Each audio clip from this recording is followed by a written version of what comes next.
క్రొత్త నిబంధనలో ఉన్న సామెతల గ్రంథం. పాత నిబంధనలో సామెతల గ్రంథం ఉంది, మనందరికీ తెలుసు. క్రొత్త నిబంధనలో ఉన్న సామెతల గ్రంథం అని కొంతమంది భక్తులు అభిప్రాయపడ్డారు. ఆ పత్రిక యాకోబు పత్రిక. టాపిక్స్ అన్ని కూడా చాలా వైవిధ్యంతో కూడుకున్నవిగా కనబడతాయి. యాకోబు భక్తుడు భక్త కోటికి వ్రాసిన పత్రిక ఇది. భక్తులైన వారికి వ్రాసిన పత్రిక.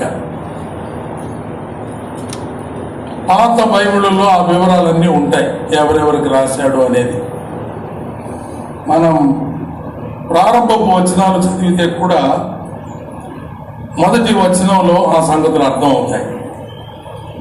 దేవుని యొక్కయు ప్రభు అయిన యేసుక్రీస్తు యొక్కయు దాసుడైన యాకోబు అన్ని దేశములందు చెదిరి ఉన్న 12 గోత్రముల వారికి శుభమని చెప్పి వ్రాయినది. పాత బైబిల్లో యాకోబు పత్రిక అనే దాని మీద భక్త కోటికి వ్రాసిన పత్రిక అని ఉంటుంది. మొదటి వచనంలో మనం చదువుకుంటున్నాం, చెదిరి ఉన్నటువంటి అన్య దేశములందు చెదిరి ఉన్న 12 గోత్రాలకు సంబంధించిన ఇశ్రాయేలీల జనాంగానికి వ్రాయబడిన పత్రిక అని మనం గమనిస్తున్నాం. ఇందులో 5 అధ్యాయాలు ఉన్నాయి. 5 అధ్యాయాలు వరుస పెట్టి చదువుతా ఉంటే ఏమి టాపిక్ మాట్లాడుతున్నాడో ఒకసారి ఈజీగా చెప్పడం కుదిరేది కాదు. చాలా వైవిధ్యమైనటువంటి సంగతులు ఇందులో మనకు కనబడతాయి. ఒక భక్తుడు ఇలా హెడ్డింగ్స్ పెట్టాడు. ఒక పండితుడు ఇలా అన్నాడు. ఏమన్నాడంటే,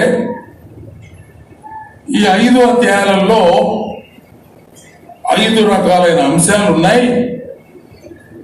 హెడ్డింగ్ పెట్టుకొని తర్వాత చదివితే అవి మనకు సబ్జెక్ట్ అర్థమవుతుంది అన్నాడు. ఏమిటా సబ్జెక్ట్స్ అని జాగ్రత్తగా ఆలోచన చేస్తే, ఒక పరిణితి చెందినటువంటి విశ్వాసికి ఉండవలసిన లక్షణాలు ఈ పత్రికలో వ్రాయబడ్డాయి అని ఆ దైవజనుడు రాశాడు ఒక పుస్తకంలో. పరిణితి చెందిన విశ్వాసులకు ఉండవలసిన లక్షణాలు.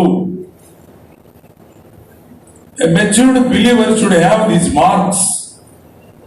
ఈ గుర్తులు కలిగి ఉండాలి. ఒక గ్రాడ్యుయేట్, ఒక డిగ్రీ చదివిన విద్యార్థి ఒక ఇంగ్లీష్ లెటర్ చేతికిస్తే, లెటర్ చూడగానే ఈ లెటర్ పలానా, ఇందులో ఉన్న సబ్జెక్ట్ ఇది, దీనిలో ఉన్న మ్యాటర్ ఇది అని తాను చదివిన జ్ఞానాన్ని బట్టి చెప్పగలుగుతాడు. లెటర్ చేతికి తీసుకొని కళ్ళకు నీళ్లు పెట్టుకొని దిగులు పడి ఒకడు అన్నాడంట, నేను చిన్నప్పుడు చదువుకునేటప్పుడు పెద్ద పెద్ద ఉండే ఏబిసిడీలు ఈ రోజుల్లో ఎంత బలహీనం అయిపోయి సిక్కిపోయిన ఏందికి, ఎంత చిన్న శని అని దిగులు పడి ఏడ్చాడంట. ఏడ్చినట్టు బట్టి మనకి ఏం అర్థం అవుతుంది, వీటికి ఇంగ్లీష్ రాదు అని. అవసరాన్ని బట్టి చిన్నప్పుడు కాబట్టి పెద్ద అక్షరాలు నేర్పించారు. మనం పెద్దవాళ్ళు అయిన తర్వాత వాటిని చిన్నగానే రాస్తాము. 4 రకాలైనటువంటి ఆల్ఫాబెట్స్ రాస్తాము. ఇంగ్లీష్ వచ్చిన వాడు ఏ టైప్ ఆఫ్ ఆల్ఫాబెట్స్ అయినా చక్కగా చదువుతాడు. వాడు ఏడ్చినట్టు ఆడవడం. దాన్ని బట్టి మనకు అర్థమైంది. వాడు అన్నాడు, ఏం చదివావు బాబు అంటే, నేను డిగ్రీ చదివాను సార్ అన్నాడు. మరి లెటర్ చూసి ఏడుస్తున్నావేందిరా? డిగ్రీ చదివిన వాడి లక్షణం అది కాదు. డిగ్రీ చదువుకున్న వాడు, గ్రాడ్యుయేట్ అయినటువంటి వాడు తప్పనిసరిగా ఆ ఉత్తరాన్ని చదివి చెప్పగలుగుతాడు. అది ఎంత స్పష్టంగా మనకు అర్థమవుతుందో ఆ మాట. మెచ్యూర్డ్ బిలీవర్, పరిణితి చెందిన విశ్వాసి, దేవునిలో అనుభవం పెరిగిన వాడు, దైవ జ్ఞానం కలిగిన వాడు, దేవుని ప్రేమలో పాతుకున్నవాడు, వేరు పారినవాడు, విశ్వాస స్థాయిలో అభివృద్ధి పొందినటువంటి వాడు ఈ 5 లక్షణాలు కలిగి ఉంటాడు అనేటువంటి మాటలను మనము గమనించగలుగుతాం. అందులో ఒకటి, మొదటి అధ్యాయంలో ఆ చెప్పబడిన అంశాలన్నిటినీ మనం జాగ్రత్తగా చదివితే అందులో ఒక హెడ్డింగ్ ఏమిటా టైటిల్ అని అంటే, a believer must be patient in the time of testing. Matured believer must be patient enough at the time of testing. పరీక్షా సమయంలో, పరిశోధించబడుతున్న సమయంలో పరిణితి చెందిన విశ్వాసి ఓర్పు కలిగి ఉంటాడు, సహనం కలిగి ఉంటాడు. సహనము, ఓర్పు అనేటువంటి అంశాలు చాలా ప్రాముఖ్యమైనటువంటి మాటలు. ఇందులో 4వ వచనం చూడండి. మొదటి అధ్యాయం 4వ వచనం, మీరు సంపూర్ణులు, అనునాంగులు, ఏ విషయంలోనైనా కొదవ లేని వారినై ఉండునట్లు ఓర్పు తన క్రియను కొనసాగింపనీయండి. Patience is more important at the time of troubles, at the time of testing. పరీక్షా సమయంలో ఒక విశ్వాసి పరిణితి చెందిన వాడైతే ఓర్పు కలిగి ఉంటాడు. మనం ఓర్పు కలిగిన వారమా లేదా అన్న సంగతి మనకు ఎప్పుడు తెలుస్తుంది? ఒక వ్యక్తి మంచి ఓర్పు గలవాడన్న సంగతి ఎప్పుడు తెలుస్తుంది? పరీక్షా సమయంలోనే. అంతేగాని అన్నీ బాగున్నప్పుడు, అందరూ మనల్ని పొగుడుతున్నప్పుడు, అందరూ మనకు వందనాలు చెప్తున్నప్పుడు, మనం చూసి నవ్వుతో పలకరిస్తూ ఉన్నప్పుడు అందులో మన ఓర్పు కనపరచవలసినటువంటి అంశం ఏమీ లేదు. ఎవరైనా మనల్ని ఇబ్బంది పెట్టినప్పుడు, మనల్ని విసిగించినప్పుడు, మనల్ని దూషించినప్పుడు, మనల్ని కించపరిచినప్పుడు, మనల్ని చూపు చూసినప్పుడు ఆ సమయంలో మనము ఓర్పు కలిగి ఉండాలి, సహనము కలిగి ఉండాలి. దీనికి మనకు మంచి మాదిరి మన ప్రభు అయిన యేసుక్రీస్తు వారే. కలవరి శిలువలో ప్రభు శ్రమ పొందుతూ ఉన్నప్పుడు, దూషించబడుతూ ఉన్నప్పుడు, ఉమ్మివేయబడుతూ ఉన్నప్పుడు, దారుణమైన చిత్రహింసలకు గురి చేయబడుతున్నప్పుడు ఆయన నోరు తెరవలేదు, ఒక్క మాట మాట్లాడలేదు. పేతురు పత్రికలో చాలా వివరంగా దాని మాటలు చెప్పాడు. చూడండి ఒకసారి, పేతురు రాసిన మొదటి పత్రిక 2వ అధ్యాయంలో ప్రభు వారి యొక్క మాదిరిని గురించిన మాటలు మనం చదువుతాం. 21వ వచనం, క్రీస్తు కూడా మీ కొరకు బాధపడి మీరు తన అడుగు జాడలు ఎందు నడుచుకున్నట్లు మీకు మాదిరి ఉంచాడు. చదవండి. ఆయన పాపము చేయలేదు, ఆయన నోట ఏ కపటము కనబడలేదు, ఆయన దూషించబడి బదులు దూషించలేదు, ఆయన శ్రమ పెట్టబడి బెదిరింపక న్యాయముగా తీర్పు తీర్చు దేవునికి తన్ను తాను అప్పగించుకొనెను. ప్రభు బెదిరించలేదు, దూషించలేదు, ఏమి రిటాలియేషన్ లేదు, తిరుగు బదులిచ్చింది లేదు. మనందరి దగ్గర బదుళ్ళు తీసుకోవడం, బదుళ్ళు ఇవ్వడం బాగా తెలుసు మనకి. అన్న బదులు ఏదన్నా ఇస్తారా అని అడుగుతాం, బదులు మరలా వారికి చెల్లిస్తాం. మనల్ని ఎవరైనా ఒక మాట అంటే మనం కూడా ఏం చేస్తాం? మనకు ఒక సామెత ఉంది, రొట్టె పెట్టిన అమ్మకు రొట్టెన్నర. అదేదో రొట్టె కాబట్టి సరిపోయింది. ఒక తిట్టు తిట్టిన అమ్మను తిట్టున్నారా? Same rule applies. దైవ గ్రంథం అది చెప్పడం లేదు, అది లోకం చెప్తుంది. రొట్టె పెట్టిన వాళ్ళకి రొట్టెన్నర పెట్టాలి, మనల్ని తిట్టిన వాళ్ళని తిట్టున్నర తిట్టాలి. కానీ దైవ గ్రంథం ఏం చెప్తుంది అంటే నిన్ను తిట్టిన వారిని నువ్వు తిట్టకూడదు. ప్రభు దూషించబడి బదులు దూషించలేదు, శ్రమ పెట్టబడి ఎవరిని బెదిరించలేదు, ఓర్పు సహనం ప్రభు సహించాడు. ఇది మొదటి అధ్యాయంలో మనం నేర్చుకోవాల్సిన పాఠం, ఒక లక్షణం. పరిణితి చెందిన విశ్వాసికి ఉండవలసిన ఒక లక్షణం, పరీక్షా సమయంలో, ఇబ్బంది సమయంలో, శ్రమ సమయంలో, నిందల పాలవుతున్నటువంటి సమయంలో మనము ఓర్పు కలిగి ఉండాలి. రెండవ అధ్యాయం అన్ని డీటెయిల్స్ వెళ్ళడం లేదు, కొన్ని మాటలు మాత్రం మనం ప్రత్యేకంగా ధ్యానం చేసి ఉన్నాయి. ముందు 5 అధ్యాయాలలో ఏమేమి ఉన్నాయో ఒక్కొక్క మాట చెప్పిన తర్వాత I go to the point. రెండవ అధ్యాయంలో పరిణితి చెందిన విశ్వాసికి ఉండవలసిన మరొక లక్షణం, దైవవాక్య సత్యాన్ని మనం ఎరుగుదుము, దైవవాక్య సత్యాన్ని మనము గ్రహించాము, ఆ వాక్య సత్యమును మనము అనుసరించాలి. పరిణితి చెందిన విశ్వాసి ఏం చేస్తాడు? తెలుసుకున్న సత్యాన్ని అనుసరిస్తాడు. మనం ఈ టైంలో సైలెంట్ గా ఉంటే కొంచెం ఇబ్బంది పడే అవకాశం ఉంది కనుక నేను అంటున్న మాటలకు మీరు పలకండి, పర్వాలేదు, ఏం తప్పేమీ లేదు. Don't be so silent.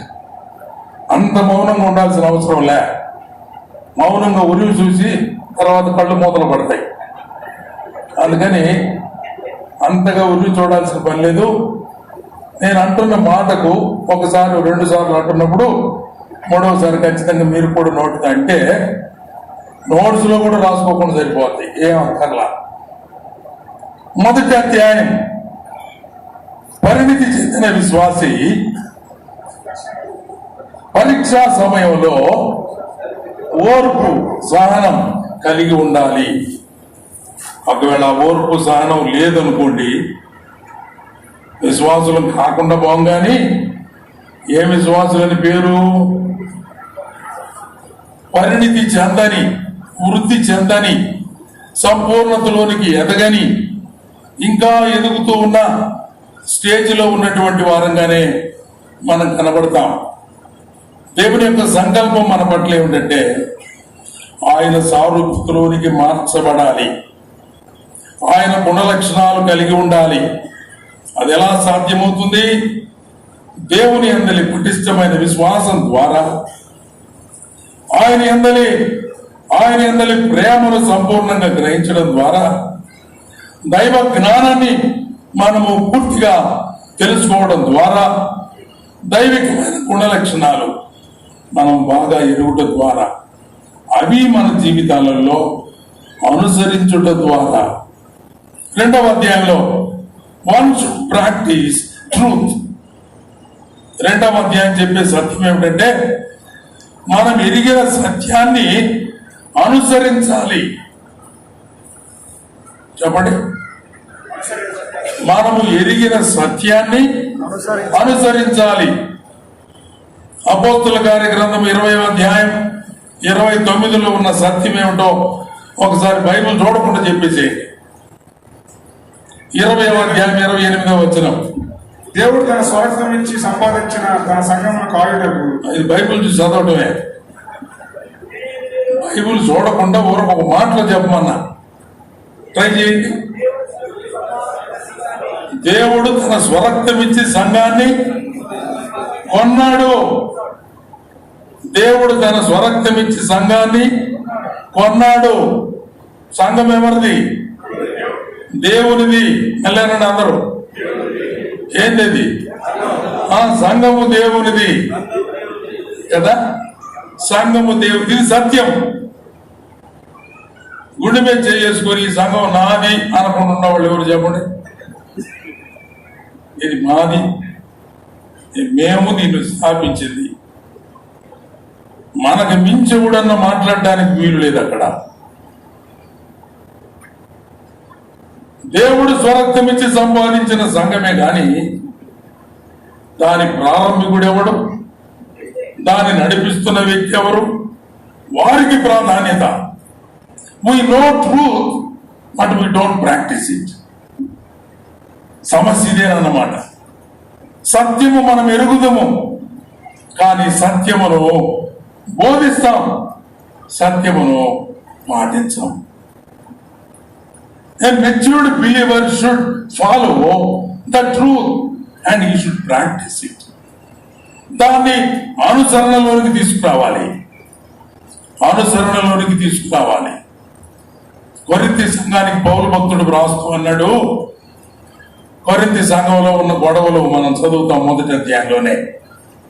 3వ అధ్యాయంలో చెప్పాడు, ఆత్మ సంబంధులైన మనుషులతో మాట్లాడవలనని నేను ఉద్దేశపడుతూ ఉండగా మీరు అలా లేరు, ఆత్మ సంబంధులుగా నాకు కనబడలేదు, మీరు ఇంకా శరీర సంబంధులే, మీలో అసూయ ఉంది, మీలో ద్వేషం ఉంది, మీలో కలహం ఉంది, మీలో విభజన ఉంది, మీరు గొడవ పడుతున్నారు, నేను పలాని వాడిని గ్రూపులు రాజకీయం చేస్తున్నారు. ఒకడు నేను పౌలు వాడనని, ఒకడు అపోల్లో వాడనని, మరి ఒకడు కేఫా వాడనని, ఒకడు అసలు ఏకంగా యేసుక్రీస్తు ప్రభువుకే ఒక పార్టీ పెట్టాడు, నేను క్రీస్తు వాడని అంటున్నాడు. క్రీస్తు విభజించబడి ఉన్నాడా? లేదు. పౌలు సంఘం కొరకు ప్రాణం పెట్టాడా? కేఫా పెట్టాడా? ఎవరు పెట్టలేదు. క్రీస్తు ప్రభువే తన స్వరక్తం ఇచ్చి సంపాదించిన సంఘం. దేవుడు తన స్వరక్తం ఇచ్చి సంపాదించిన సంఘమునందు పరిశుద్ధాత్మ దేవుడు దేని యందు మిమ్మల్ని అధ్యక్షుడిగా ఉంచెనో ఆ యావత్తు మందను గురించి, మీ మట్టుకు మిమ్మల్ని గురించి జాగ్రత్తగా ఉండండి. This is the fact and this is truth. ఇది సత్యం. ఈ సత్యం మనం ఎరుగుతాం కదా. ఈ సత్యం తెలియని వాళ్ళు ఎవరు చెప్పండి? అసలు ఈ వచనమే కంటతొచ్చు మనకందరికి. అపోస్తుల కార్యాలు 20వ అధ్యాయం 28వ వచనం అనగానే వెంటనే గడగడ చెప్పేస్తున్నాం. ఆ సత్యం మన నోటికి బాగా వచ్చింది, మన మైండ్ లో బాగానే ఉంది. మన హృదయంలో ఉన్నదా? మన ప్రాక్టీస్ లో ఉందా? ఇది మనం అర్థం చేసుకోవాలి. చిన్నప్పుడు 2వ తరగతి సైన్స్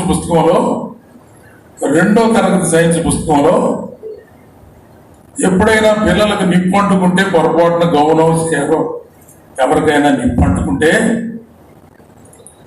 చేయవలసిన పనులు, జాగ్రత్తలు అని ఒక లిస్ట్ రాశారు. పరిగెత్తకూడదు, నీళ్లు పోయకూడదు, ఆయిల్ ఉన్న చోటకి దగ్గరికి వెళ్ళకూడదు. ఇట్లాంటి రాసి ఏం చెయ్యాలి?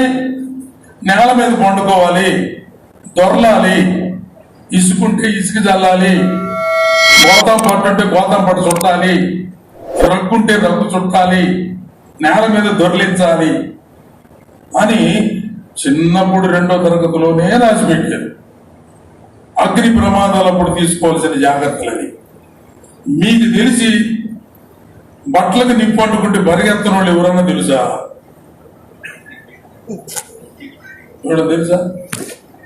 భయంతో పరిగెత్తారు, అవసరమైతే నీళ్లు చల్లుతారు, మట్టి చెల్లినట్టు గాని, గోతంతో చుట్టినట్టు గాని, రగ్గులో చుట్టినట్టు గాని, కాలుతున్న వ్యక్తిని కింద దొర్లించినట్టు గాని మనం ఎక్కడా చూడం. కానీ సైన్స్ చెప్పిన టీచర్కి తెలుసు, విన్న పిల్లలందరికీ తెలుసు, చదువుకున్న ప్రతి ఒక్కరు 2వ తరగతి చదువుకున్నాడు ఎవడు ఉంటాడేట అందరికి తెలుసు. అందరికీ సత్యం తెలుసు. కానీ ఒక్కరైనా ఈ సత్యాన్ని పాటించేది, చెప్పండి, గట్టిగా చెప్పండి, ఈ సత్యాన్ని పాటించేది లేదు. దైవ గ్రంథంలో అనేకమైన సత్యాలు అనుదినం, ప్రతి దినం దేవుడు మనతో మాట్లాడుతూ వస్తున్నా ఎన్నో సత్యాలు మనం నేర్చుకుంటున్నా. సత్యమును అనుసరించడం లేదు. This is the main problem. దేవుని పిల్లలకు ఉన్నటువంటి గొప్ప సమస్య ఏమిటంటే, దేవుని పిల్లలైన వారు ఎరిగిన సత్యాన్ని అనుసరించడం లేదు. ఎరిగిన సత్యాన్ని అనుసరించడం లేదు. చాలా అంశాలు మనం పత్రికల్లో ధ్యానం చేస్తాం. ప్రాక్టికల్ గా మన సంఘాల్లో ఉన్న ప్రాబ్లమ్స్ గురించి ఆలోచన చేస్తున్నప్పుడు వాక్య సత్యములు లేదా, నేను ఒక సంఘం దగ్గరికి వెళ్ళాను, చిన్న సమస్యను పరిష్కరించాలా, దైవ సేవకులు 2-3 ఉన్నారు, కూర్చున్నారు. బైబిల్ గ్రంథం తెరచి దేవుని వాక్యం ఏం చెప్తుందంటే అని ఒక వచనం చదువుదాం అనుకుని మొదలు పెట్టారు. అక్కడ ఉన్నటువంటి సేవకుడే ఆయన అన్న మాట ఏం తెలుసా? అన్న బైబిల్ కాసేపు పక్కన పెట్టాను. ఏం పక్కన పెట్టారంట? బైబిల్ కాసేపు పక్కన పెట్టి సమస్యను గురించి ఆలోచించండి అన్నాడు. బైబిల్ లేకుండా సమస్యల గురించి ఏం ఆలోచిస్తాం? బైబిల్లో మనం జవాబు వెతుక్కోవాలి, కానీ బైబిల్ లేకుండా క్రైస్తవ సంఘాలలో సమస్య తీర్చే అంశం కూడా ఉందా? చెప్పండి. బైబిల్ లేకుండా సమస్య ఏం తీరుస్తాం? Bible, the book of Bible is our mandatory. దేవుని వాక్యము మనకు ఇవ్వబడినటువంటి మార్గదర్శిని. According to the word of God alone, we have to live and do things. వాక్య క్రమాన్ని బట్టే మనం ఏదైనా చెయ్యాలి. ఏమైనా మనము నడుచుకుంటున్నామంటే వాక్యపు వెలుగులోనే. సామెతల గ్రంథంలో చెప్పబడిన మాట మనందరికీ తెలుసు. నీ వాక్యము నా పాదములకు దీపము, నా త్రోవకు వెలుగై ఉన్నది. గుంటా మెట్టలో నడిచిపోకుండా, పొరపాటున గుంటల్లో పడిపోకుండా, చీకటిలో నడవకుండా దేవుని యొక్క వాక్యమనే మార్గదర్శిని మన చేతిలో ఉన్నంతసేపు, according to the word of God. మనము దైవ గ్రంథంలో, సంఖ్యాకాండ గ్రంథంలో చదువుతాము. దేవుని ప్రజలైన ఇశ్రాయేలీయులను మోసే నడిపిస్తున్నప్పుడు అక్కడ చెప్పబడిన అద్భుతమైన మాట, యెహోవా మాట చొప్పున వారు ప్రయాణము చేసిరి. యెహోవా మాట చొప్పున వారు గుడారములు వేసుకొనిరి. యెహోవా మాట చొప్పున వారు ప్రయాణము చేసిరి. యెహోవా మాట చొప్పున వారు గుడారములు వేసుకున్నారు. Even if they lived according to the word of God. Even if they travel and move, they traveled according to the word of God. దేవుని లేఖనాన్ని అనుసరించి, దేవుని మాట అనుసరించి వారు నడిచారు, వారు ప్రయాణం చేశారు. మాత్రమే కాదు, వారు గుడారాలు కూడా వేసుకున్నారు. దేవుని మాట ప్రాముఖ్యమా కాదా? చెప్పండి, మాట్లాడండిలే. దేవుని వాక్యం ప్రాముఖ్యమా కాదా? దేవుని వాక్యం ప్రధానం. దేవుని వాక్యం మన జీవితాల్లో ప్రాధాన్యత సంతరించుకున్నటువంటి అంశం. Without word we cannot do anything. దేవుని వాక్యము లేకుండా మన జీవితాల్లో ఏమీ చేయలేము. అందుచేత దేవుని వాక్యమును అనుసరించి నడుచుకోవడం అనేటువంటిది చాలా ప్రధానమైన అంశం. మనం ఇల్లు ఎంత కట్టుకోవాలంటే అనగలోనే దేవుడు తన వాక్యంలో ఏం చెబుతున్నాడని ఇప్పుడు చూసాము. మనం బిడ్డలకు వివాహం చేయాలంటే దేవుని వాక్యంలో ఏమి వ్రాయబడిందని ఎప్పుడైనా గమనించామా? మన పిల్లలు ఏమి చదవాలి, ఏమి ఉద్యోగం చేయాలి, దేవుని వాక్యాన్ని ఎప్పుడైనా సమర్థించామా? వరకు ప్రార్థన చేస్తాం. ఏమని దేవుని సేవకులు చెప్తా వస్తున్నారు ఆ సంగతులని. ఏమని ప్రార్థన చేస్తాం? ప్రభువా, మా పిల్లల చదువు విషయంలో నాకు ఒక ప్లాన్ ఉంది, ఆ ప్లాన్ ప్రకారంగా నువ్వు సహాయం చేయాలి. ప్లాన్ ఎవరిది? మనది. ఇంప్లిమెంట్ చేయాల్సింది ఎవరు? దేవుడు. అంటే ఆయన మన మాట వినాలా, మనం ఆయన మాట వినాలా? రూల్ తెలుసులే మనకి. రూల్ ఏంది? మనం ఆయన మాట వినాలి. కానీ అడిగేది ఎట్లా? మా మాటను వినమని. ఏది న్యాయం, ఏది సత్యం, ఏది అనుసరణ యోగ్యం, what is practical, what are we doing, మనం ఏం చేస్తున్నాం? ఈ విషయాలు మనసులో జాగ్రత్తగా ఆలోచన చేయాల్సినటువంటి అంశం ఉంది. మిగిలిన అధ్యాయాల సంగతి కూడా అంటాను, కానీ ముందు 2వ అధ్యాయంలో ఉన్నటువంటి కొన్ని మాటలు మన దృష్టిలోకి తీసుకుందాం. చూడండి, 2వ అధ్యాయంలో యాకోబు పత్రిక 2వ అధ్యాయంలో దాని టైటిల్ చెప్పాను, a mature believer must practice truth. సత్యమును అనుసరించాలి, సత్యమును ఆచరించాలి, సత్యమును పాటించాలి. సత్యాన్నే ఎరిగిన మనం ఖచ్చితంగా మనం అనుసరించవలసిన వారంగా ఉంటున్నాం. అందులో మనం గమనించినప్పుడు ప్రారంభంలోనే 2వ అధ్యాయంలో ఏం సంగతి మాట్లాడుతున్నాడో భక్తులు గమనించండి. నా సహోదరులారా, మహిమా స్వరూపియు మన ప్రభు అయిన యేసుక్రీస్తును గురించిన విశ్వాస విషయంలో మోమాటం గలవారై ఉండకూడదు. మొహమాటం ఉండకూడదు. విశ్వాస విషయంలో మొహమాటం ఉండకూడదు అన్నాడు. అంటే ఏందో అర్థం కాదు మనకు కదా. మొహమాటం అంటే ఏంటబ్బా విశ్వాసంలో? అది ఏమనగా అన్నాడు కింద. ఎలాగనగా బంగారు ఉంగరం పెట్టుకుని ప్రశస్త వస్త్రమును ధరించుకున్న ఒకడు మీ సమాజ మందిరంలోకి వచ్చినప్పుడు వస్తే మురికి బట్టలు కట్టుకున్న దరిద్రుడును లోపలికి వచ్చిన ఎడల మీరు ప్రశస్త వస్త్రమును ధరించుకున్న వారిని చూచి సన్మానించి నీవు ఇక్కడ మంచి స్థలం ముందు కూర్చుండమని చెప్పి ఆ దరిద్రుడితో నీవు అక్కడ నిలువము, లేక ఇక్కడ నా పాదపీఠం దగ్గర కూర్చుండమని చెప్పిన ఎడల నీ మనస్సులో భేదం పెట్టుకోవడం, మీరు దురాలోచనతో వివక్షతో వ్యవహరించడం, భేదాభిప్రాయాలు కలిగించడం, విశ్వాసములో మొహమాటం కలిగి ఉండడం, మొహమాటము కలిగిన వారై ఉండొద్దు. దేవుని పిల్లలు, సహోదరులే, సహోదరిలే. డబ్బులున్న సహోదరులు ఒక రకంగా, డబ్బులు లేని సహోదరులు మరొక రకంగా కాదు. పరలోకం ఎవరికి? ఇద్దరికి. దేవుని దగ్గర ఏం భేదం లేదు, వివక్ష లేదు. దొంగోడు కదా, వాడికి అది లేటుగా రానిండి సార్, మేము ముందు పరిస్థితులు వస్తాం అని అన్నట్లయితే, సిలువు మీద ఉన్న దొంగ ప్రభువుని అంగీకరించినప్పుడు ప్రభు చెప్పిన మాట ఏమి?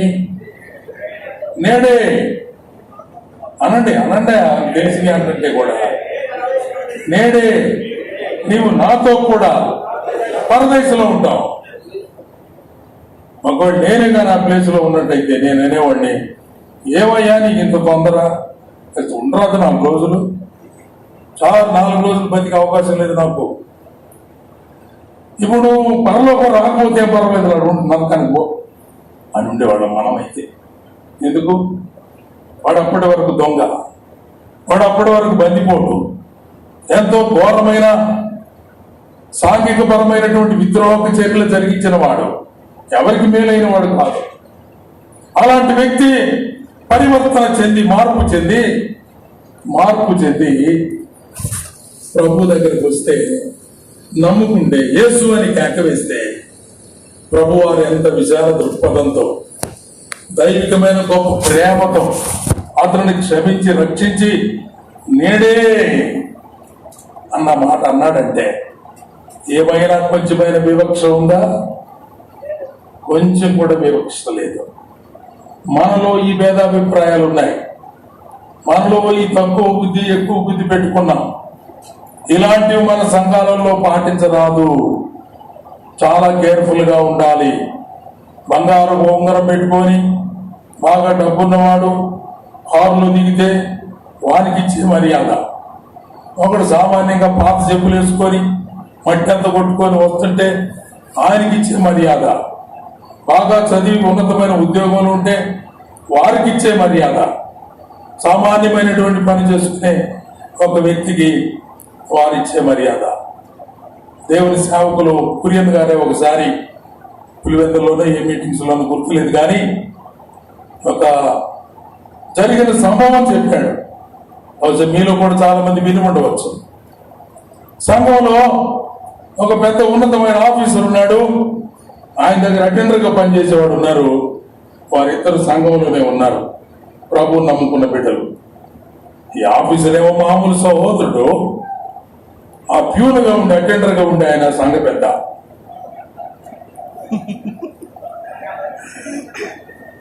అటెండర్గా ఉన్నవాడు సంఘ పెద్ద. సంఘంలో ఆఫీసర్ ఎవరు మాట వినాలి? సంఘ పెద్ద మాట వినాలి. ఆఫీసులో సంఘ పెద్ద ఎవరు మాట వినాలి? ఆఫీసర్ మాట వినాలి. అది ఆఫీస్, ఇది దేవుని సంఘం. నేను అనుకున్నాను ఆఫీసర్ ఖచ్చితంగా మందిరం మారాల్సిందే. మనోళ్ళు అయితే అంతే కదా. ఈ అటెండర్ గారి దగ్గర నేను కూర్చొని చేతులు కట్టుకొని ఆయన చెప్పినట్టు ఇప్పుడు మన సహోదరుడు వచ్చి ప్రార్థన చేస్తాడు అనగలోనే అటెండర్ చెప్తే నేను పోయి ప్రార్థన చేయాలా అని ఖర్చు బిర్రుగా మందిరం ఎక్కబట్టి వేరే మందిరానికి సహవాసం కూడా మారిపోతారు చాలా మంది. అని బ్రదర్ చెప్పాడు, సంఘములో దీనుడైన ఆ సహోదరుడు, పేదవాడైన ఆ సహోదరుడు, చిన్న ఉద్యోగంలో ఉన్న సహోదరుడు దేవుని చేత ఏర్పరచబడిన సంఘ పెద్ద అని గ్రహించి ఆ పెద్ద ఆఫీసర్ అయినటువంటి ఆ సహోదరుడు సంఘములో ఎంతో విధేయత చూపించేవాడట. ఆఫీస్ దగ్గరికి పోగానే ఆయన అటెండర్, ఈయన ఆఫీసర్, ఎంత పాపతోళ్ళ కాంబినేషన్. ఆశ్చర్యంగా ఉంది నాకే, ఎంత విచిత్రంగా ఉంది ప్రియులారా. నిజమైనటువంటి సత్యాన్ని ఎరిగిన వారు అలా అనుసరిస్తారు. అట్లా కాకుండా లోక సంబంధమైన శరీర సంబంధమైన ఆలోచనలు కలిగి నార్మల్ కండిషన్లో ఉంటే ఈ పేదవాడు చెప్పేది, ఈ దరిద్రుడు చెప్పేది, ఈ తక్కువ చదువు లేనివాడు చెప్పేది, ఈ చిన్న ఉద్యోగస్తుడు చెప్పేది నేను వినడం ఏంటి? అహంభావ దృష్టి మాత్రమే కాదు, పెద్దలైన వారు వాళ్ళని ట్రీట్ చేసే విధానం, ఆ విషయాలలో మొమాటము కలిగి ఉండకూడదు. ఒకవేళ ఎవరైనా అలా చేస్తే అది దేవుని వాక్య సత్యాన్ని అనుసరించిన క్రమం కానే కాదు. లోకంలో భోజనాలు పెట్టే దగ్గర మనం ఒక రూల్ గమనిస్తాం. ఏదైనా ఒక వివాహం, ఒక ఫంక్షన్, భోజనాలకు పిలిచారు, అందరూ వచ్చి పట్టపట్ట కూర్చుంటున్నారు. పేదవాళ్ళు ఎవరో ఇద్దరు ముగ్గురు వచ్చి కూర్చున్నారు, అక్కడే ధనికులు కూర్చున్నారు. ఆ పేదవాడిని లేపటానికి ఎవడు సాహసం చేయడు. పేదవాళ్ళే నువ్వు లేచి అడిపోయి కూర్చో అందరూ. ఆ మాట అన్నారంటే చాలు, వాడు ఇంకా అన్నం తినడు, వెళ్ళిపోతాడు.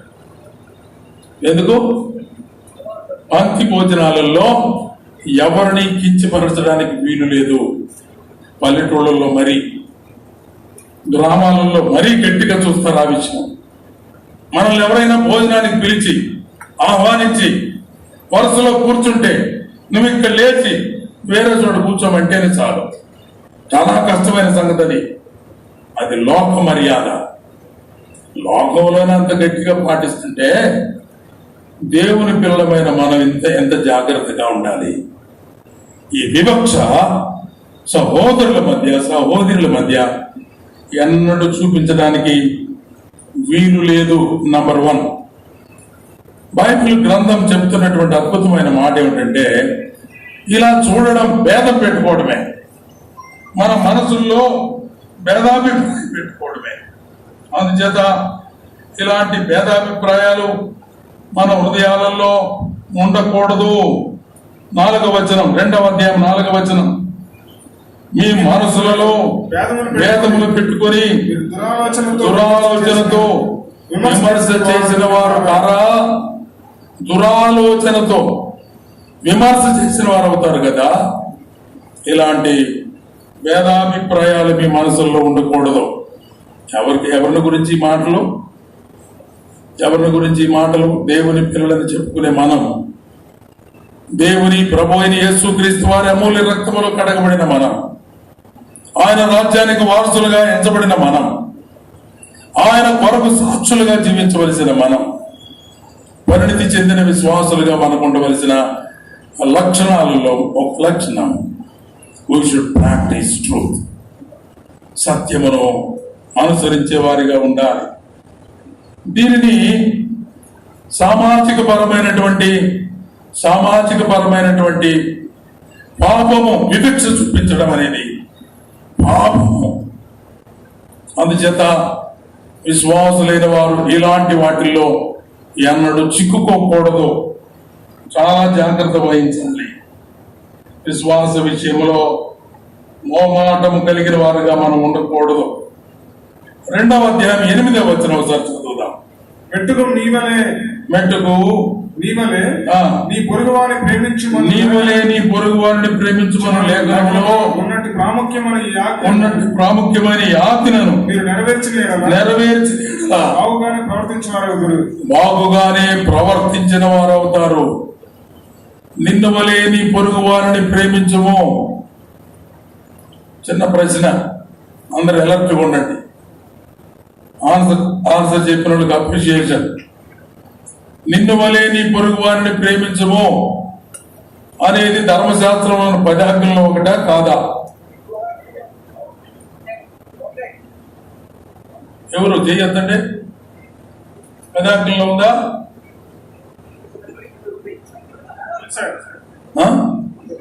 ఉందా? 2 సార్లు అడిగితే సైలెంట్ అయిపోతున్నారు. 10 ఆజ్ఞలు ఉన్న రెఫరెన్సులు చెప్పండి. నిర్గమకాండ గ్రంథం 20వ అధ్యాయం, ఓకే. ద్వితీయోపదేశ కాండ గ్రంథం 5వ అధ్యాయం, వెరీ గుడ్. బాగానే చురుకుగా ఉన్నారు. అందులో ఏముంది? నేను తప్ప వేరొక దేవుడు నీకు ఉండకూడదు. మొదటి నుంచి చదవద్దు, ఆన్సర్ టు ద పాయింట్. ఉందా? అది చదవండి. నీ పొరుగు వారి మీద అబద్ధ సాక్ష్యం పలకవద్దు. నీ పొరుగు వారి మీద అబద్ధ సాక్ష్యం పలకవద్దు. నీ పొరుగు వారి ఇల్లు ఆశింపకూడదు. నీ పొరుగు వారి ఇల్లు ఆశించొద్దు. నీ పొరుగు వారి భార్యనైనను అతని దాసుడైనను దాసినైనా ఎద్దునైనా గాడిదనైనా నీ పొరుగు వారి దేనినైనా ఆశింపవద్దు అన్నాడు. సో చాలా పెద్ద సంగతులు చెప్పాడు, ఎక్కువ సంగతులు చెప్పాడు. దాన్ని సింప్లిఫై చేసి క్రొత్త నిబంధనలో ఏం మాట చెప్పబడింది? నిన్ను వలే నీ పొరుగు వారిని ప్రేమించాలి అన్నాడు. నిన్ను వలే నీ పొరుగు వారిని ప్రేమించవలెను. యాకోబు భక్తుడు ఈ మాట జ్ఞాపకం చేశాడు. ఇక్కడ ఏమంటున్నాడు? 8వ వచనంలో నీ వలే నీ పొరుగు వారిని ప్రేమించుడా అనే లేఖనంలో ఉన్నట్టి ప్రాముఖ్యమైన యాజ్ఞ మీరు నెరవేర్చిన ఎడల పరిణితి చెందిన విశ్వాసి బాగుగా ప్రవర్తించాలి. నీవు బాగుగా ప్రవర్తించింది ఎప్పుడు అంటే నిన్ను వలే నీ పొరుగు వారిని ప్రేమిస్తే. నిన్ను వలే నీ పొరుగు వారిని ప్రేమించుము అని యేసు ప్రభు వారు కూడా చెప్పారు. యేసు ప్రభు వారు చెప్పినప్పుడు ఆ సాక్షి ఎక్కడ చెప్పండి, రెఫరెన్స్ చెప్తారా? లోక సువార్త ఏదో ఉండాలి మొత్తానికి, లోక సువార్తలోనే కదా. చూడండి, లోక సువార్త 10వ అధ్యాయం 25వ వచనంలో ధర్మశాస్త్ర ఉపదేశకుడు ఒకడు వచ్చాడు. ఒకప్పుడు ధర్మశాస్త్రోపదేశకుడు వచ్చి బోధకుడా నిత్య జీవానికి వారసుడు అవడానికి నేనేమి చేయవలనని ఆయన అడుగగా, అందుకు ఆయన ధర్మశాస్త్రం ఏమి రాయబడింది నువ్వు చెప్పాలి చదువుచున్నాను అతను అడుగగా, అతను నీ దేవుడు నీ ప్రభువును నీ పూర్ణ హృదయంతోను నీ పూర్ణ మనసుతోను నీ పూర్ణ శక్తితోను నీ పూర్ణ వివేకంతో ప్రేమించవలనని నిన్ను వలని పొరుగు వారిని ప్రేమింపవలనని రాయబడి ఉన్నదని చెప్పాను. అందుకేమన్నాడు ప్రభు? అందుకని నువ్వు సరిగ్గా ఉత్తరం చెప్పావు. అలాగూ చేయము. అప్పుడు జీవించడం చెప్పడానికి బాగుంది, జ్ఞాపక శక్తి కూడా బాగానే ఉంది. మొదటి 4 ఆజ్ఞలు కలిపి ఒక ఆజ్ఞలాగా చెప్పాడు. తర్వాత ఉన్నటువంటి 6 ఆజ్ఞలు కలిపి ఒక ఆజ్ఞలాగా చెప్పాడు. 10 ఆజ్ఞలు 2 భాగాలుగా విభజిస్తే ఒకటి దైవ సంబంధమైంది, రెండవది హ్యూమన్ రిలేషన్స్, మానవునికి మధ్య ఉండవలసిన పద్ధతులను గురించి దేవుడు చెప్పాడు.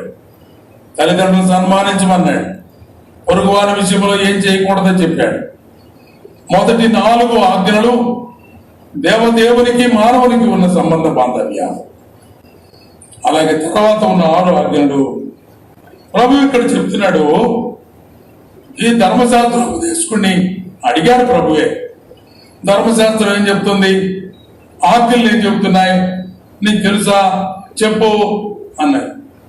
ధర్మశాస్త్రోపదేశకుడు కనుక చక్కగా చెప్పాడు. బాగా గుర్తుంది, బాగా చెప్పాడని అప్రిషియేట్ చేసి అంట చేయిపోవాలి. ఏమన్నాడండి? అలాగున చేయము. అందరూ అనండి ఒకసారి మాట.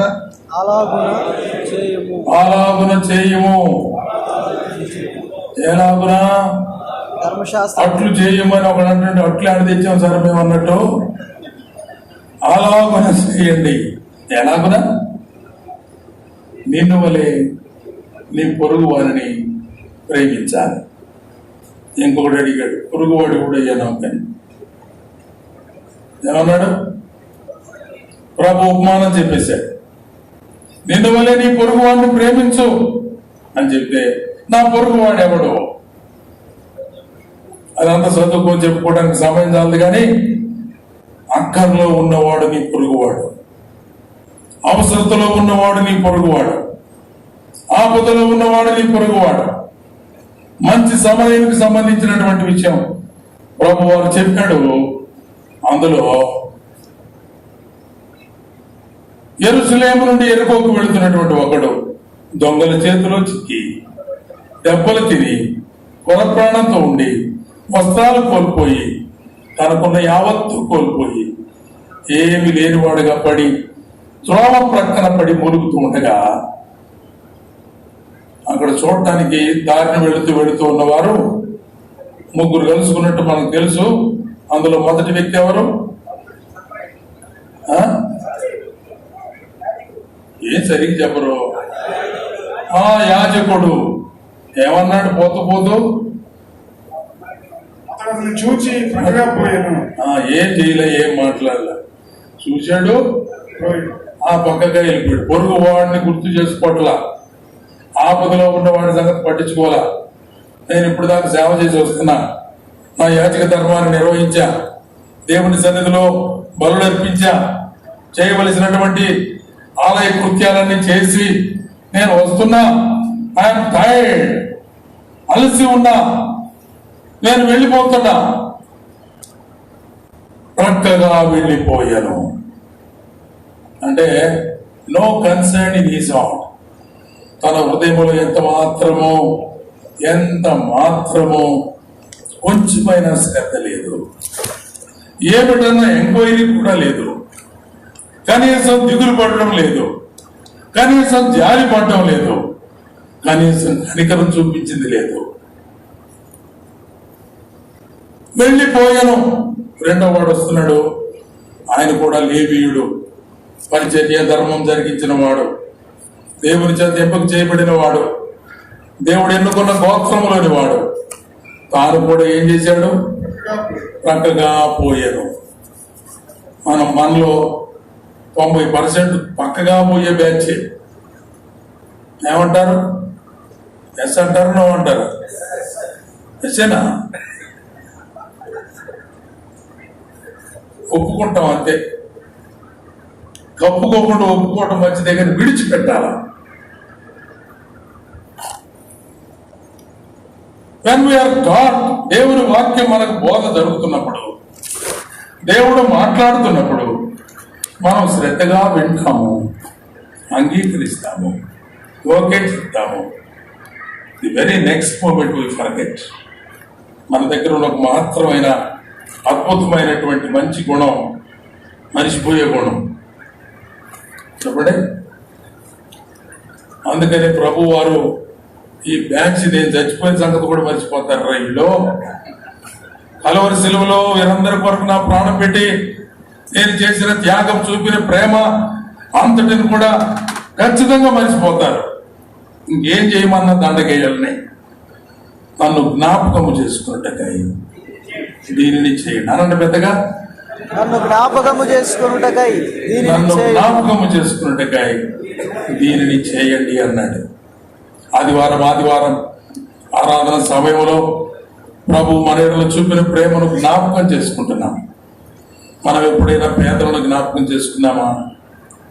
ఎప్పుడైనా అవసరతలో ఉన్న వారిని జ్ఞాపకం చేసుకుంటున్నామా? ప్రభు చెప్పిన ఆజ్ఞ కాదా? నిన్ను వల్ల నీ పొరుగు వారిని ప్రేమించమన్నది బైబిల్ గ్రంథంలో లేదా? నీ పొరుగువాడు ఎవరు? నా పొరుగువాడు ఆపదలో ఉన్నవాడు ఆదుకునేవాడు, ఆపదలో ఉన్నవాడికి పొరుగువాడు. ఆదుకోవడానికి సామర్థ్యం ఉన్నవాడు, ఆపదలో ఉన్నవాడు పొరుగువాడు, వయసు వరుస. అందుచేత నీ ఒకవేళ హెల్ప్ చేయగలిగినటువంటి కండిషన్లో నీ ఉంటే అవసరతలో ఉన్న వ్యక్తికి సహాయపడవలసిన బాధ్యత ఉన్నది. 38 ఏళ్ల నుంచి కోనేటి ఒడ్డున పడి ఉన్నటువంటి ఒకరిని ప్రభు చూచి పక్కన ఈ మాట రాసి ఎట్లుండేది? ప్రక్కగా వెళ్ళిపోయాను అని కానీ ఎట్లుండేది? ఓ యేసు ప్రభు చేసినట్టు చేశారు రా యాజకుడు ఈ లేవి అనుకునేవాళ్ళం. కానీ పడి ఉన్న వారి దగ్గరికి ప్రభు వచ్చి బహుకాలం నుండి ఆ స్థితిలో ఉన్నాడు. వీరికి స్వస్థపడకూర్చున్నావా? ప్రశ్న వేశాడు. ఏం కావాలి నీకు? స్వస్థపడకూర్చు ఉన్నావా? తనకున్న కండిషన్ అంతా చెప్పుకున్నాడు. అక్కర్లేదు నువ్వు స్వస్థపడకూర్చున్నావా? అలాగైతే ప్రభు మాట చొప్పున వాడు లేచాడు. Our lord has great compassion. కనికర సంపన్నుడైన దేవుడు, జాలి కలిగిన దేవుడు. ఆయన గుణలక్షణాలు మన దగ్గర రావాలంటే ఇయే కదా? ఇయేనా? ఇవే. ఆయన ప్రేమ కలిగిన వాడు, ఆయన జాలి కలిగిన వాడు, కనికరము కలిగిన వాడు, క్షమాపణ హృదయం కలిగిన వాడు, తగ్గింపు స్వభావం కలిగిన వాడు, అవసరతలో ఉన్న ప్రతి ఒక్కరిని ఆదుకునేవాడు. కొండ మీద ప్రసంగం చేసి ప్రభు దిగి వస్తూ ఉండగా కుష్ఠవ్యాధితో ఉన్న ఒకడు పైకెక్కుతున్నాడు. దూరము నుండి కేక వేస్తున్నాడు, బతకడానికి ఇష్టమైతే నన్ను శుద్ధినిగా చేయ్యా అన్నాడు. ప్రభు అన్నాడు, నాకు ఇష్టమే. ప్రభు యొక్క కంపాషనేట్ హృదయాన్ని చూడండి. కనికరం కలిగినటువంటి ఆయన హృదయం మనం గమనించినప్పుడు ఆయన ఎలా చేశాడో మనం కూడా అలా చేయాలి. పౌలు భక్తుడు గలతీ సంఘానికి గలతీయుల పత్రికలో రాస్తూ 4వ అధ్యాయం 19వ వచనంలో చెప్పిన మాట మనందరికీ జ్ఞాపకమే. నా పిల్లలారా క్రీస్తు స్వరూపం మీ యందు ఏర్పడే వరకు మీ విషయమై నాకు మరలా ప్రసవ వేదన కలుగుతూ ఉన్నది. మీ విషయమై నాకు ప్రసవ వేదన. దేనికోసం? క్రీస్తు స్వరూపము మీ యందు ఏర్పడాలి. యాకోబు పత్రికలో ఉన్నటువంటి మరొక మాట, సమయం అయిపోయింది కానీ ఒక మాట ఊరికి చదువుతాను చూడండి. యాకోబు పత్రికలో 2వ అధ్యాయంలో 3వ అంశంగా చెప్పబడినటువంటి మాట విశ్వాసము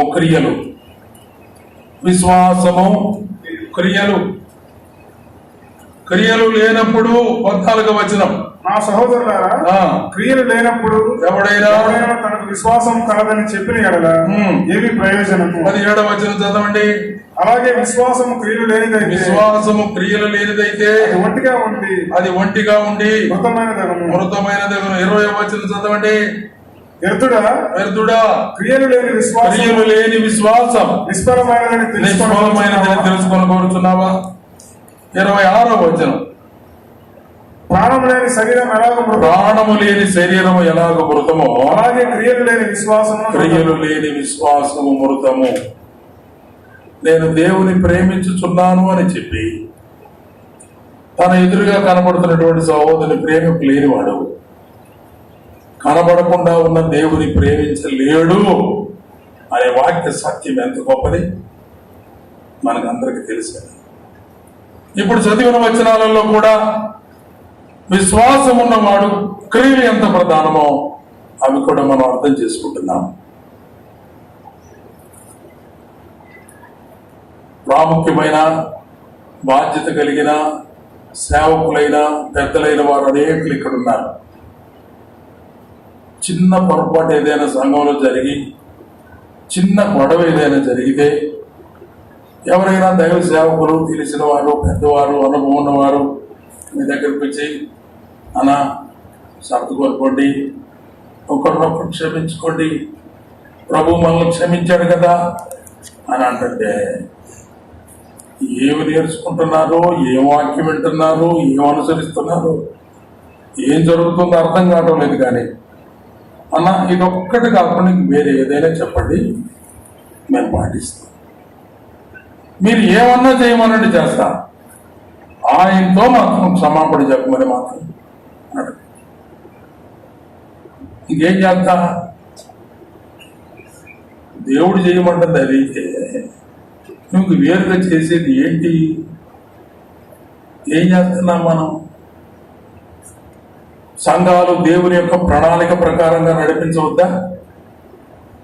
దేవుని చిత్తానుసారంగా నడిపించక్కర్లేదా? పౌలు భక్తుడు ఏమన్నాడు కొరింథీ పత్రికలో? నేను నాటాను, చెప్పండి, నేను నాటి తిని అపోల్లో నీళ్లు పోసెను, వృద్ధి కలుగు చేసిన వాడు దేవుడే. సంఘం యొక్క క్షేమం అభివృద్ధి కొరకై ప్రయాసపడిన వాడు దేవుడే. నువ్వు పనివాడవు మాత్రమే. నువ్వు నాటిన మాట యథార్థమే, నీళ్లు పోసిన మాట యథార్థమే, వృద్ధి కలుగు చేసిన వాడు దేవుడు. నాటిన వానిలో ఏమున్నది, నీళ్లు పోసిన వానిలో ఏమున్నది? ఈ రెండు పాయింట్లు కానీ మనకు డిస్కషన్ పెడితే నాటకపోతే వాడు హ్యాండిల్ పోతాడా? అని నాటితే ఏమలాపండి మేము నీళ్ళు పోయకుండా, దీని మీదనే తెల్లారింది మనకి కాదా? పౌలు అంటున్నాడు, నాటిన వారిలో ఏమీ లేదు, నీళ్లు పోసిన వారిలో కూడా ఏమీ లేదు. నువ్వు నాటావో అది దేవుడు నీకు అప్పగించిన పని. నేను నీళ్లు పోసాను, దేవుడు నాకు అప్పగించిన పని. మనం జీతానికి పాత్రలమే కానీ we are not owners of that church. సంఘానికి మనము అధినేతలం కాదు, అధిపతులం కాదు, అధికారులం కాదు.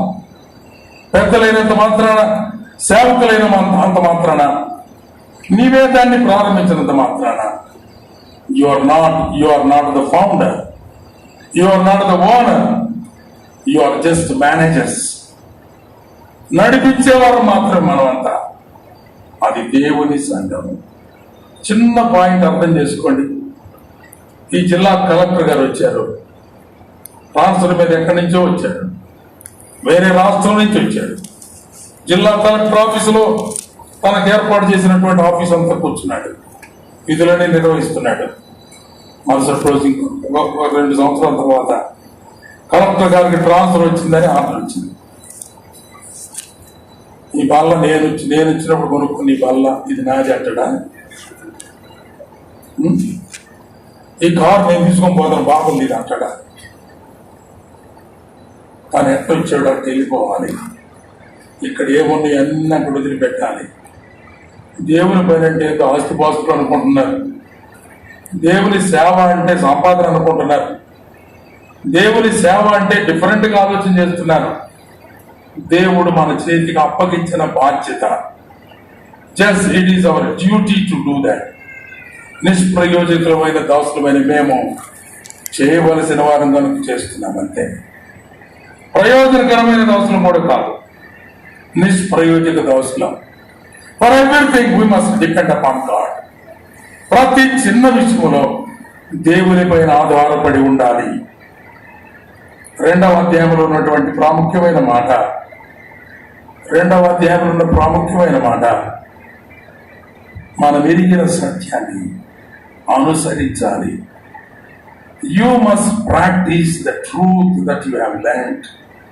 నీవు నేర్చుకున్నటువంటి వాక్య సత్యం నీవు పాటించే వ్యక్తివై ఉండాలి. సమయం అయిపోయింది. ప్రభు చిత్తమైతే రేపు ఉదయకాలంలో దీన్ని కంటిన్యూ చేద్దాం, ధ్యానం చేద్దాం. ప్రభు తన కృప మనకు అందించును కాక. We must practice what we have learned, the truth of the word of God. ఈ వీడియో మీకు నచ్చినట్లయితే లైక్ చేయండి మరియు షేర్ చేయండి. సబ్స్క్రైబ్ చేయడం మాత్రం మర్చిపోకండి. సబ్స్క్రైబ్ బటన్ పక్కనే ఉన్నటువంటి గంట సింబల్ కూడా మీరు నొక్కండి.